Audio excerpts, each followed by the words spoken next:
ಅದನ್ನ ಕರೆಕ್ಟ್ ಆಗಿ ಮಾಡು. ಇಲ್ಲಿ ನೋಡಿ. ಹಾ ಹೇಳಿ ಮೇಡಮ್. ನನ್ಗೆ ಗೋಲ್ಡ್ ರಿಂಗ್ ಅನ್ನ ರಿಪೇರ್ ಮಾಡ್ಕೊಡಿ.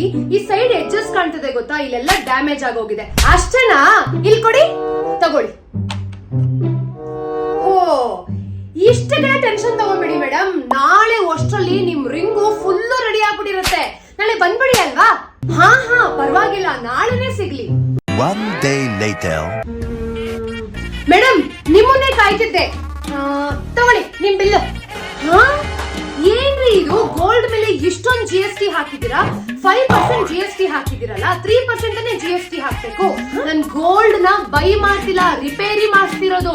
ನಾನೇನ್ ಕಿವಿಯಲ್ಲಿ ಹೂವ ಇಟ್ಕೊಂಡಿದೀನಿ ಅಂತ ಅನ್ಕೊಂಡಿದ್ದೀರಾ? ಮೇಡಮ್ ಒಂದ್ ನಿಮಿಷ ಇಲ್ಲಿ ಕೇಳಿ. ನೀವು ಗೋಲ್ಡ್ ಅನ್ನ ಪರ್ಚೇಸ್ ಮಾಡ್ಬೇಕಾದ್ರೆ 3% GST ಹಾಕ್ತಿವಿ, ಹೌದು.